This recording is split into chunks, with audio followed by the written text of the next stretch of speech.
예, 이 유다의 서신을 받는 이 교회 안에 4절에 보면은 가만히 들어온 몇 사람이 있었다 그랬습니다.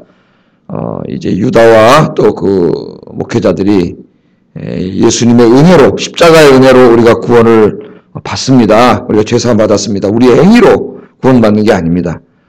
우리는 다 죄인입니다. 오직 은혜로 구원받습니다. 우리도 그렇게 배웠죠?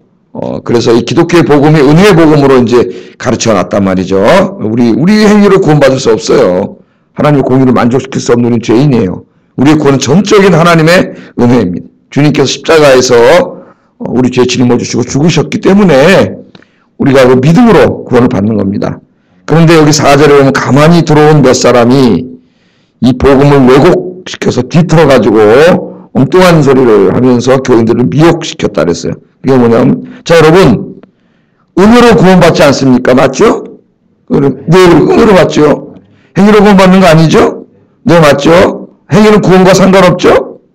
네, 맞죠? 그거 보세요. 행위는 상관없는 거예요, 구원하고. 그러니까 우리 삶하고는 상관없어요. 우리 은혜로 구원받은 거예요. 그러니까 우리는 그냥 막 살아도 돼요. 자유롭게. 또 갈라디아서에 자유를 주셨는데 하나님이 자유를 마음껏 구가하세요. 진짜 그렇게 얘기하는 사람도 있었어요. 저랑 같이 섬기던 사람들 중에. 그 당시에 이제 고등부 여선생님이셨는데 그렇게 얘기해요. 자기는 하나님께서 자유를 주셨는데 우리에게 너무 기독교인들이 자유로 율법적으로 신앙생활 한다는 거예요. 이것도 하면 안 되고 저것도 하면 안 되고. 왜 그러냐면 왜 자유를 주셨는데 좀 이렇게 자유를 누려야 되지 않겠습니까? 그래서 뭐 가서 맥주도 한잔하고 친구들하고 만나면 또 가끔 이렇게 클럽에 가서 술도 한번 치고 깜짝 놀랐어요 그때. 무지장 경건한 선생님인 줄 알았는데 이게 아니구나. 이 생각, 젊은 사람들이 생각, 그 사람은 갈라디아서 자유를 얘기하는데 자유를 잘못 받아들이는 거예요. 그러면 그때 그 갈라디아서의 자유에 대해서 설명을 해줬는데 그 자유로 뭐 하라 그랬어요? 육체의 기회를 삼지 말고 오직 사랑으로 서로 종로로 라고 섬겼는데 이 기독교의 자유를, 복음의 자유를 엉뚱하게 받아들인 거죠. 이게 또 마찬가지예요. 에? 로마서에도 나오죠. 로마서에서도 바울이 은혜의 복음을 가르치고 죄가 많은 곳에 은혜가 많았다. 그게 무슨 말이에요? 죄인일수록 주님을 믿고 구원받았을 때 그 감사하는 그게 더 컸다 이런 얘기를 하니까 뭐라 그래? 이거 다 은혜로 구원받으면 삶은 관계없는 거 아니냐 우리 삶하고 논리적으로 계속 얘기하면 이제 여러분에게 와서 누가 얘기하면 그러네 정말로 삶하고는 상관없다. 이렇게 주장을 해서 교인들이 미혹이 됐어요. 가만히 들어온 몇 사람 거짓 선생들입니다. 거짓 다른 복음을 전하는 사람들. 이신칭의 복음, 믿음으로 구원받음을 잘못 가르치는 사람들. 그래서 이제 유다서는 주로 이 문제를 다룬다 그랬죠? 이 문제. 야고보서와 비슷하게 이 문제를 다루면서 믿음과 행위, 우리 기독교의 은총과 삶이 분리된 것이 아님을 강조하고 자기가 아무리 구원받았다고 입으로 이야기한다 하더라도 그 삶으로 그 구원받음이 나타나지 않는 사람은 구원받은 사람이 아니라는 거죠. 그래서 어제 공부한 게 이제 5절부터 7절까지 니네들이 잘 알지 않느냐 이 구약의 말씀을. 그래서 구약의 세 가지 예를 들었죠. 첫째는 출애굽한 이스라엘 백성들이 은혜로 구원받았는데 불신앙했다가 광야에서 다 약속의 땅에 들어가지 못하고 죽었다는 거예요. 그렇게 된다는 겁니다. 이런 사람들이 은혜로 구원받으니까 삶은 필요 없다. 이런 사람들. 그래서 바울은 그런 사람들을 주님의 은혜를 방탕한 것으로 바꾸는 자들이라 그랬어요. 값싼 은혜로 만들어 보낸 자들. 두 번째는 누구 얘기를 했어요? 소돔과 고모라 사람들을 봐라. 이 사람들. 예? 뭐하다 망했어요? 음란하고 성적으로 음란하고 물란하고 심지어 동성연애까지 하고 이렇게 해서 망했다는 거예요. 다 요한복 심판을 받았다는 거예요. 그렇게 삶은 기독교인들이 뭐 은혜로 구원받았다고 심판받는다는 거예요. 심판. 그 다음에 세 번째는 누구 얘기했어요? 두 번째 사탄이 먼저 얘기했는데 사탄 이 천사들을 봐라. 타락한 천사들 하나님이 그렇게 고귀하게 만들어놨는데 하나님의 자리를 차지하려고 교만하다가 영원한 심판을 받지 않았느냐. 교회 안에서 교만하면 그렇게 된다는 거예요. 사탄처럼. 이걸 너희가 너무 잘 알고 있지 않느냐. 그래서 어제 세 가지 얘기를 들었어요. 오늘 8절부터 10절까지 계속 이야기합니다. 16절까지 이야기를 해요. 이게 얼마나 중요한가. 지금 우리 한국교회 절실하게 요청되는 말씀이 야고보서하고 사실은 이 유다서예요. 로마서보다도. 야고보서하고 유다서예요. 오늘 8절부터 10절까지 보면 이 사람들을 꿈꾸는 사람들이 하래요. 꿈꾸는 사람들. 8절에 보면 꿈꾸는 사람들. 이 꿈꾸는 사람들은 비유적인 표현으로서 자기들이 지금 이야기하고 있는 이런 얘기, 이 잘못된 얘기를 자기들도 계시로 받았다는 거예요. 계시로. 이 거짓말하는 거죠. 하나님으로부터 직접 계시로 받았다. 그 이제 옛날에 그런 사람들이 많았습니다. 지금도 신비한 교회, 신비주의를 추구하는 교회 가면은 다 자기가 이 계시를 받았다래요. 계시를. 신비한 계시를 하나님으로부터 받았고 난 꿈속에서 하나님 다 보여준다는 사람도 있어요. 이것도 이제 그래서 꿈 얘기를 한 건데 꿈속에서 다 보여준대. 꿈속에서 다 보여주실까요? 안 보여주실까요? 꿈속에서 다 보여주지 않으세요. 계시의 말씀이 있기 전에는 물론 특수한 몇 사람에게 꿈을 통해서 하나님이 뜻을 알려준 적이 있지만은 이제는 하나님의 뜻은 뭐로 가르쳐줘요? 성경 66권을 통해서 가르쳐주시고 또 여기 주의 종도를 세워서 말씀을 통해서 설교를 통해서 하나님 뜻을 가르쳐줘요. 하여튼 자기들이 이 꿈꾸는 사람들이라 그랬어요. 그렇게 주장을 하니까 하나님 계시로부터 받았다고 주장하는데 이 사람들에게 뭐가 나타나는 거, 어제 얘기했던 것 같은 멸망받을 증거들이 보인다는 거예요. 그러니까 아무리 입으로 그 사람들 그럴듯하게 얘기하고 우리가 전하는 게 내가 직접 받은 계시다 얘기할지라도 그 사람의 삶을 가만히 보면은 그 삶의 거짓이라는 게 다 드러난다는 거예요. 오늘도 그 세 가지를 또 얘기합니다. 세 가지. 자, 첫째는 뭘 얘기하냐면 이 사람들은 자기 육체를 더럽히는 사람들이고 두 번째는 교회 안에서 권위를 없이 여기는 사람들이고 세 번째는 영광을 비방하는 자들이래요. 영광. 이렇게 얘기합니다. 그리고 이 사람들을 이 10절에 보면 뭐라 그래요? 이성 없는 짐승같이 된 사람들이에요. 짐승. 여러분 우리가 예수 믿고 은혜로 구원받았죠? 주님의 정적 은혜로 구원받았습니다. 이건 진리죠. 그래서 친히 의롭다함을 받았어요. 우리 의롭다함을 받은 사람들은 아직까지 우리 안에 죄성이 있기 때문에 늘 기도와 말씀으로 어떻게 해야 돼요?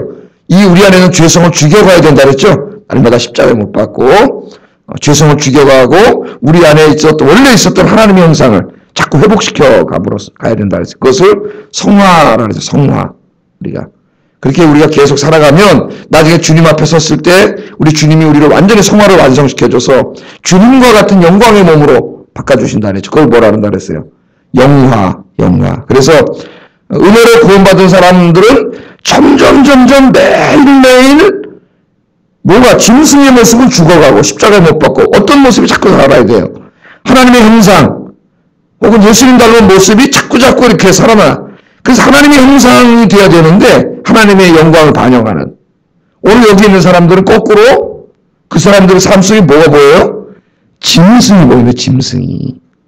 예? 삶 속에 인격 속에 짐승처럼 마귀처럼 된다는 거예요. 이 사람들이. 예. 그 세 가지를 이야기합니다.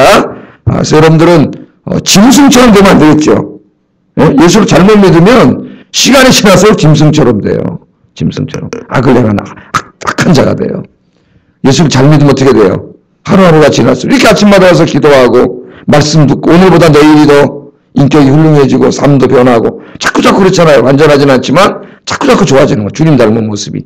여러분도 모르게 1년 후에 친구가 만나면 깜짝 놀라. 아니 너 어떻게 이렇게 변했냐? 엉망진창이었는데 어떻게 이렇게 성품이 좋아지고 어떻게 이렇게 사람이 좋아졌어? 나 교회 다녀 작년부터. 그렇게 돼야 된단 말이에요. 할렐루야. 야, 너 작년에 참 좋은 사람이었는데 어떻게 이렇게 인격과 삶이 짐승처럼 됐냐? 악마처럼 됐냐? 나 작년부터 교회 다녀. 그럼 어떻게 되겠어요? 안 되겠죠, 여러분. 그렇게 변해야 되는. 여기 세 가지를 얘기해요. 삶은 보면 아는데 그 세 가지 중에 첫 번째가 뭐냐면은 8절에 보면 이 사람들도 이와 같이 육체를 더럽힌다 그래요. 육체가 중요해요, 안 중요해요? 우리 몸이. 우리 몸도 중요해요. 우리 기독교는 육체의 부활을 믿는다 그랬어요. 제가 계속 얘기합니다. 우리 영혼 불멸이 아니에요. 죽어서 육신은 없어지고 영혼만 어디 가서 천국 가서 사는 게 아니에요. 그건 이단이에요, 이단. 헬라 철학의 가르침이에요. 우리 육신의 부활을 믿는 이 몸이. 자, 그런데 이 죄를 짓는 이 사람들, 육체를 더럽힌다 그래요. 그래서 이 거의 모든 주석가들이 육체를 더럽히는 이 사람들이 육체를 더럽히잖아요. 이 사람들이 짓는 죄. 나는 은혜로 구원받았다고 떠들면서, 나는 하나님 백성을 떠들면서 육체를 더럽히는 자들. 이 죄가 뭐냐면 성적으로 문란한 죄, 음란한 죄로 해석을 합니다. 음란한 죄. 왜냐하면 사도 바울 서신을 읽어봐도 특별히 고린도전서 6장 19절에 보면은 다른 모든 죄는 몸 밖에 있는데, 바울이 뭐래요? 몸 밖에 있는데 이 음란한 죄는 몸 안에다 짓는 죄라래요. 몸 안에다 구분을 합니다. 바울이 고린도전서 6장 19절 이게 구분을 해요. 그러면서 뭐라 그래요? 너희 몸은 성령이 거하시는 하나님의 전이다는 거예요. 우리 몸이 이거 누가 거하세요? 여러분 예수님이 구원받으면 성령님이 찾아오셔서 거하시는, 여러분은 뭐가 됐어요? 여러분 하나가 성전이에요. 그러니까 벌써 이 사람들의 이 가르침이 얼마나 거짓말이라는 게 드러나요. 이 성전인데, 지금 그 얘기를 하는 거예요. 성전인데 이 성전을 더럽히는 죄를 짓는 거예요. 이 사람 육체를 더럽힌다는 게 이 성적인 죄가 큽니다. 그런데 사도 바울은 또 다른 곳에서는 이 죄 짓지 말라고 가르칠 때 뭐라 그러냐면은 우리의 육체를 더럽히면 안 된다 그러면서, 이 육체는 이게 그냥 없어지는 게 아니라 나중에 우리 주님께서 부활의 그날 우리에게 부활의 몸을 주시잖아요. 그 부활의 몸을 주실 때에 바로 뭐를 가지고 새로운 몸을 만들어 주시는 거예요. 이 몸을 가지고 새로운 몸을 만들어 주시는 거예요. 이게 버리는 게 아니에요. 화장터에 가서 태웠어. 우리가 보기에는 그냥 이만한 그릇이 하나 진짜 없어야 한 줌도 안 됩니다. 지금 여러분 너무 그 인간 욕심 부리지 마세요. 여기다 뭘 다 초밥을 나르지 마세요. 한 줌도 안 나와요. 이만큼 아니 땅에 뭐든 썩어가지고 뼈다고 다 돼가지고 나중에 이렇게 되는데 어떻게 되는 거예요 이게? 그걸 가지고 이게 없어지는 게 아니에요. 이게 우리 정체성이에요. 육신이. 이걸 가지고 주님이 영광스러운 부활의 몸을 만들기 때문에 사도 바울이 이 육신의 죄를 짓고 육신을 죄로 더럽히면 안 된다고 가르치는 거예요. 그러니까 여기 이제 육신을 더럽히는 거는 사실 크게 가장 중요한 것은 이제 이 성적인 음란 죄도 있겠지만은 모든 죄악입니다. 이 죄로 우리 육신을 더럽히는 거예요. 죄를 지면 이 육신을 더럽히게 되는 거예요. 이 육신을. 그럼 하나님의 성전을 더럽히는 죄를 짓는 것 똑같다는 거예요. 지금 성전을 더럽히는 죄를 짓는 것이고, 또 하나는 나중에 이 몸이 부활해야 되는데 이걸 더럽히는 거예요. 이 몸을. 여러분 이 몸이 부활해야 되는데 이 몸을 더럽히면 안 되겠죠.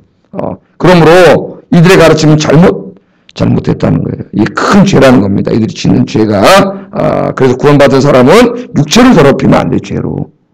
그것은 그가 이미 멸망받을 자라는 걸 보여줘요. 이게 어떻게 부활해서 하나님 나라 거룩한 나라 가겠어? 이게 죄로 다 오염되어 버렸는데, 예?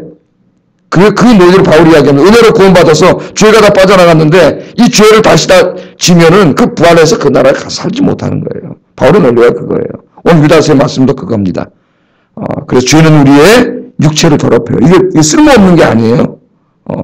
이 자체는 지금 죄로 오염되어 있지만은 하나님 이거 변화시켜서 우리 구원시켜 주세요. 그래서 이 죄로 육체를 더럽히면 안 된다. 그리스도인들은 오늘도 여러분 거룩하게 사셔서 하나님 주신 이 몸을 원래는 죄인이었는데 점점 더 거룩하게 만들고, 또 여러분 안에 누가 계세요? 성령이 계세요. 이제 우리는 막 굴려도 함부로 살아도 되는 사람이 아닙니다. 이 거짓 교사들처럼 그런 사람이 아니에요. 왜? 성전이에요, 여러분. 한 사람 한 사람이 성전이에요. 성전으로 거룩하게 사시기를 주의 이름으로 축복합니다. 자, 두 번째 이 사람들은 어떤 사람이냐면은 권위를 비방해요. 권위를 비방하는 죄를 짓는다. 그렇게 말을 하고 있습니다. 여기 권위라는 말은 퀴리오테스라는 말을 번역했는데, 이 권위가 뭐냐면 상당히 이 해석이 분분합니다. 뭔 권위를 부정한 사람이냐. 그래가지고 제가 어제 공부를 하다가 하여튼 엄청나게 복잡해요. 유다서가 힘들고 어려워요. 세 가지 정도 이 권위에 대한 해석이 있는데, 이 종교개혁가들, 칼빈과 루터 같은 종교개혁가들은 이 권위를 주로 이 교회에 하나님이 세워놓으신 합법적인 권위, 뭐 목사라든가 이런 거죠. 이 권위와 또 정부의 권위를 의미한다고 이야기했어요. 이 종교개혁가도 그렇게 주로 해석을 합니다. 이 부분은 최근에 와가지고 이 권위를 천사들이라고 해석하는 사람도 있어요. 천사들. 두 번째 부류가. 세 번째 부류는 예수님과 하나님의 권위라고 해석하는 사람이 있어요. 크게 세 부류 나뉘어요. 권위가.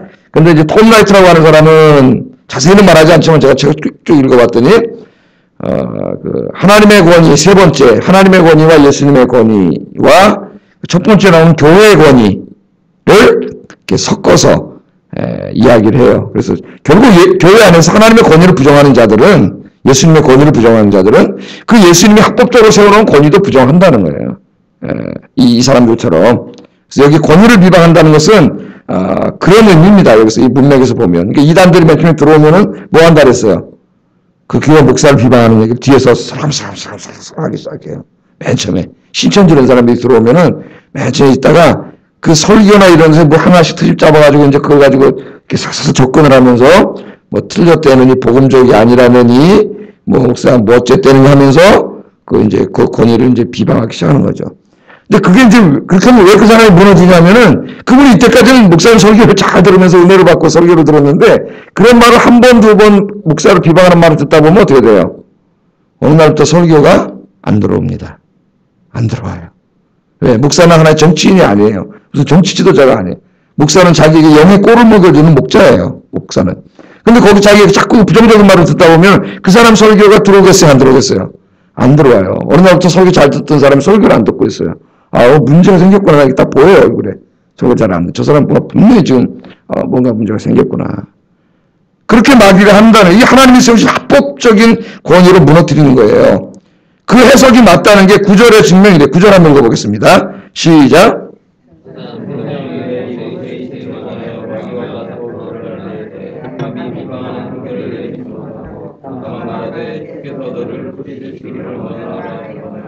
어떻게 신약 성경 구절 중에서 제일 어려운 구절 중에 한 구절에 직면했습니다. 우리가 새벽 예배 시간에 여기 보면 무슨 말을 해요? 천사장, 천사 중에 가장 우두머리인 천사장 미카엘. 성경에 보면 천사장이 둘이 자주 소개되죠. 미카엘과 가브리엘. 주로 보면 가브리엘은 하나님의 기쁜 소식을 가지고 찾아와. 다니엘에게 올 때는 기도응답 소식을 가지고 오고, 마리아에게는 너에게 메시아가 태어날 것이라고 하는 이야기를 가져오죠. 세례요한의 아버지 사가랴에도 세례요한을 낳을 거라고 하는. 근데 미카엘은 다니엘서에 보면 뭐로 나와요? 주로 구약에 싸우는 천사로 나타나요. 바사의 군대와 싸우죠. 바사의 군대는 진짜 바사군이 아니라 바사를 장악하고 있는 악한 영들이죠. 악한 영들. 근데 여기 미카엘이 나오는데 미카엘하고 사탄하고 지금 다투고 있어요. 신비한 얘기를 합니다. 유다가 뭐를 놓고 모세 시체를 놓고 다투고 있어요. 지금 모세가 죽었어요. 신명기 보면 모세가 죽잖아요. 그래서 이제 장사 지내는데 성경에는 이 얘기가 나옵니까 안 나옵니까? 이거 안 나와요. 이 얘기가 없어요. 성경에는. 야, 이 신기하잖아요. 모세가 죽었어. 신명기 보면 모세가 죽었는데 신명기는 죽어서 묻었다. 근데 지금 아는 자가 없었다. 무덤이 어딘지 아무도 몰라요. 모압단에 묻혀서 우상화 될까봐 아예 하나님이 그냥 이렇게 됐어요. 안 그러면 모세가 우상화 됐겠죠. 모세의 무덤이 어딘지 알았으면 지금까지 아마 거기 우상화 됐고 우리나라 사람들도 한 번씩 다 갈 겁니다. 아마 죽기 전에. 왜? 성주 순례한다고 한 번씩 다 갈 거예요. 또 거기 모세 무덤 한 번 가서 또 흙도 한 주먹 갖고 오고 뭐 이렇게 미신화돼요. 미신화. 이게 사람들이 진짜 그래가지고 또 그 흙 하나 뭐 만지고 있으면 뭐가 이게 지켜줄 것 같고 이게 다 뭐예요? 이게 미신이에요. 미신. 이 흙이 지켜주면 뭐가 지켜주는 거예요, 여러분? 하나님 기도하면 지켜주십니다. 이 카톨릭이 미신으로 빠지는 게 자꾸 성인들의 유물이라든가 뭐 이런 거 있잖아요. 제가 이 성경책 쓰는데 이거 여러분이 제가 드리면 여러분 가져가서 이게 뭐 여러분 지켜줘요? 이 책인데 그냥 안 지켜줘. 누가 지켜주세요? 하나님이 지켜주시는 거예요. 하나님이. 여러분이 기도하시면 하나님이 지켜주세요. 자, 이 모세 시체 이거 무덤도 모르겠어요. 이걸 놓고 지금 다투고 있다 그래요. 여기 보면. 그런데 이제 뭐라 그래? 변론할 때에 감히 비방하는 판결을 내리지 못하고 다만 말하되 주께서 너를 꾸짖으시기를 원하노라. 미카엘이 그렇게 말했다는 거예요. 이 말씀이 굉장히 어렵습니다. 첫째 뭐가 어렵냐면은 사탄과 변론할 때 미카엘이 판결을 내리지 변론할 때 감히 비방하는 판결을 내리지 못하고 누구를 비방했냐? 미카엘이 모세를 비방했냐? 사탄을 비방했냐? 여기서부터 어렵고요. 말하지 않았기 때문에. 그 다음에 주께서 너를 꾸짖으시기를 원하지. 너가 누구냐? 너를 꾸짖는다는 게. 오늘 아침 시간인데 결론만 말씀드리겠습니다. 저는 그냥 여기서 천사장 미가엘이 모세 시체를 놓고 사탄과 싸웠어요. 사탄과 싸웠는데 이거는 이제 성경에는 없는 이야기지만은 위경 혹은 가경, 영어로는 슈도. 이 슈도라는 말은 거짓말이에요. 거짓이란 뜻이에요. 슈도피그라파. 이렇게 되어 있는 게 있는데 슈도피그라파는 위경 혹은 가경, 가짜. 이 BC 한 200년에서 250년에서 AD 한 200년 사이, 그러니까 한 450년 사이에 성경은 BC 400년으로 끝났죠, 말라기로. 계시가 없던 시대였는데 그 당시에 유대인들이 그 구약의 유명한 사람들의 이름을 빌려가지고 책들을 쓰는 게 유행이었어요. 이렇게 쓴 책들이 이제 이걸 가경이라 그래요. 가경 그래요. 이러면 이제 오늘 여기 인용한 건 모세 승천기라고 하는 책에서 인용을 했는데 현존하는 모세 승천기에는 이 내용이 없어요. 그 다 보관이 안 돼 있기 때문에. 근데 뒤에 있을 것이라고 이제 추정을 하는데 모세 승천기 이런 식으로 모세를 안 썼잖아요. 누가 지가 써놓고 모세라는 이름을 붙여, 엘리야라는 이름을 붙이고, 에녹이라는 이름을 붙이고, 이런 게 유행이었는데, 이게 한 70여 권 정도 됩니다. 방대예요. 그래서 제 방에 가면은, 이렇게, 미국 사람들이 영어로 번역해가지고, 이렇게 두 권, 이만한 책 두 권으로 이렇게 있어요. 제 방에 가면, 슈더피그라파라 그래가지고, 여기 있는데, 그 책에서 모세 승천기에서, 인용한 이 말씀이란 말이에요. 이 말씀인데, 자, 뭘 얘기했냐면, 이 마귀가 모세, 자기가 데려가야 된다는 거야, 모세를. 자기가 데려가면 어디로 가는 거예요? 나중에 지옥 갈 사람으로 이제 비방하는 거죠. 왜? 살인자 아니냐, 모세는. 살인했어요, 안 했어요? 살인했잖아요. 40에 나와가지고 자기 동료하는 그 예국인 때려 죽였지 않습니까? 그 다음에 돌판도 집어 던지고 막 반석도 때려치고 이 죄진 거에 대해서 막 비방을 마귀가 하는 거죠. 그랬더니 그렇게 막 변론을 하는데 미카엘은 어떻게 했다는 거예요? 감히 비방하지 않았다는 거예요. 사탄을 비방하지 않았다고 번역하는 사람도 있습니다. 난 그건 말이 안 된다고 봐요. 그거는 우리 신학에. 그래서 이 미카엘이 모세를 비방하지 않았다. 그러면서 모세를 비방하는 사탄을 향하여 주께서 너를 꾸짖으실 것이다. 사탄한테. 이렇게 미가엘이 얘기한 거예요. 근데 진짜로 스가랴서 3장 2절을 보면은, 스가랴서 3장 2절에 보면은 비슷한 말씀이 있습니다. 뭐냐면, 대제사장 여호수아를 놓고 사탄과 천사가 논쟁을 해요. 근데 사탄이 막 비방하는 거야, 대제사장 여호수아를, 잘못을. 우리나라에 살다 보면 잘못 없는 사람이 어디 있어요? 그죠? 막 비방을 해요. 그랬더니 하나님이 어떻게 하셨어요? 사탄을 꾸짖으셨어요. 스가랴 3장 집에 가서 한번 읽어보세요. 꾸짖으시고 대제사장 여호수아의 세마포 옷을 입혀주시고 이 내용이 나와요. 그러니까 오늘 미카엘이 뭐라 그랬어요? 하나님의 종을 함부로 비방하는 이 사탄에 대해서 주께서 너를 꾸짖으시라. 근데 스가랴에 보면 진짜 하나님이 꾸짖으시거든, 사탄을. 그러니까 이 얘기를 다 한번 종합해서 여기 지금 권위를 비방했다는 게 뭐예요? 교회에 하나님이 합법적으로 세워놓으신 권위를 이 험담하고 비방하고 욕하고 이런 자들이라는 거예요, 이 사람들이. 예? 그런 사람들에게 누가 그러면 그거 사탄이 하는 거예요, 사탄이. 여기. 그런 자들에게는 하나님의 심판이 있고 그들이 그 권위를 하나님이 세워놓으신 그 영적인 권위를 비방하고 다닌다는 그 자체가 그들이 이미 거짓이라고 하는 걸 보여준다는 거예요. 그걸 왜 모르냐는 거예요. 왜 속냐는 거야, 사람들한테. 그 자체에 그 사람 잘못된 사람이면 보여주는 건데. 예? 그겁니다. 자, 세 번째. 그들이 영광을 비방했다래요. 영광. 그래서 여러분들은 하나님이 세우시는 이 권위에 대해서 이렇게 비방하고 욕하고 험담하고 그렇게 하지 말고 위에서 기도해주면서 함께 협력하여 주의 일을 잘 감당하는 여러분 되기를 주의 이름으로 축복합니다. 예. 세 번째는 그들이 영광을 비방했다래요. 이거 영광이라고 번역했는데 이거는 뭐냐면 영적인 영광의 존재들이에요. 영광의 존재들. 천사들을 말하는 거예요.